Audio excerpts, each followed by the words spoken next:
Hello friends, તો આપણે લગ્ન લખવાની વિધિ પૂરી થઈ ગઈ, પછી મામેરું ભરાઈ ગયું, પછી જમણવાર પતી ગયું અને પછી પાછા સાંજે દાંડિયા રાસ લેવા માટે સરસ મજાના અવસર પાર્ટી પ્લોટ નીચે ગ્રાઉન્ડમાં આવી ગયા છીએ. જો અવસર ફાર્મમાં તો આજે જોવાની એ ખૂબી છે કે દાંડિયા રાસ તો આપણે બધા લેતા જ હોઈએ છીએ દરેકની સાંજીમાં, પણ જેના દીકરાના મેરેજ છે, જે પરિવારનો દીકરો પરણે છે, એ લોકોએ કેટલી તૈયારી કરી હશે એ તમે આજે આ વિડીયો જોશો ને તો તમને પૂરેપૂરો ખ્યાલ આવી જશે કે આ લોકોએ આખો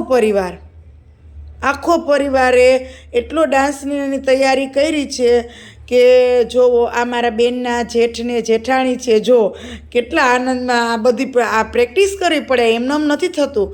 જો અમારે બેનના જેઠ જેઠાણી હતા, હવે મારા જેનો દીકરો પરણે છે એ મારા બેનને જીજાજી જો અકસ્માત રીતે એનો એક હાથ એને ગુમાવી દીધો હતો નાનપણમાં, અને મારા બેનને પણ સહેજ પગ ખેંચાય છે, છતાંય કેવો સરસ રીતે તૈયારી કરી છે. અને આ મારા છોકરાના અંકલ ને આંટી છે.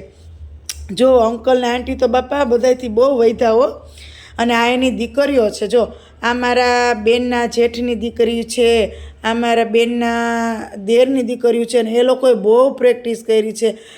ગમે એમ તો એના ભાઈના મેરેજ છે ને, જો આ દુલ્હાનો ભાઈ આવી ગયો છે, કઝિન, જો અદાનો છોકરો, અને આ એના કાકાની દીકરીઓ છે. જો કેટલો મસ્ત રીતે ડાન્સ કરે, તમને એમ થઈ જાય કે એક નજર જોયા જ રાખીએ. અને આપણે તો એમ થાય કે આપણે રાસ નથી લેવા, આપણે આ જોવું છે. અને આ છે ક્યુટ કપલ. જો આપણું આવી ગયું છે આ ક્યુટ કપલ, બહુ મસ્ત જોડી નંબર 1. જો બહુ સરસ.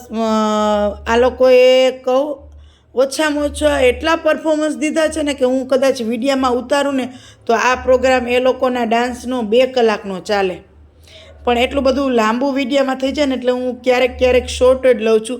પણ તમે જોઈને અંદાજ તો ખેંચી જ લ્યો કે આ લોકોએ ખરેખર પૈસા વસૂલ કર્યા છે, આ ખરેખર લગ્નને માણ્યા છે. એટલી ધીરી ધારણાથી આ બધા પ્રસંગો પૂરા કર્યા છે કે જો આ એનો આખો પરિવાર જુઓ, ખરેખર આ લોકોએ પ્રેક્ટિસ કરી અને બધાની વચ્ચે સાબિત કરી દીધું કે અપને તો અપને હોતે હે. જો એની છોકરીઓ એવી ટેલેન્ટેડ છે અને એના ડાન્સ તમે જુઓ તો તમને એમ થઈ જાય કે ઓહ, પણ હું બધું કેમેરામાં કેદ ના કરી શકું, બધું ન ઉતારી શકું, એટલે મેં થોડું જ લીધું છે જે તમને જોવું ગમે એ. તો આજે દાંડિયા રાસ તો ચાલુ નથી થયા, પણ પહેલાં આ લોકોના ડાન્સનો પ્રોગ્રામ છે, પછીથી અમારે લોકોને રાસ લેવાના છે, એટલે આ લોકોનું પરફોર્મન્સ બધા જોઈ શકે. ઘણા પછી બહુ મોડું થઈ જાય તો જતું રહેવું હોય, એટલે આવા કાર્યક્રમ પહેલાં ચાલુ કરી દીધો છે. તો જો ખૂબ આમ તમને જોવો ને તો તમને મજા જ આવી જાય, કાંઈ ન ઘટે.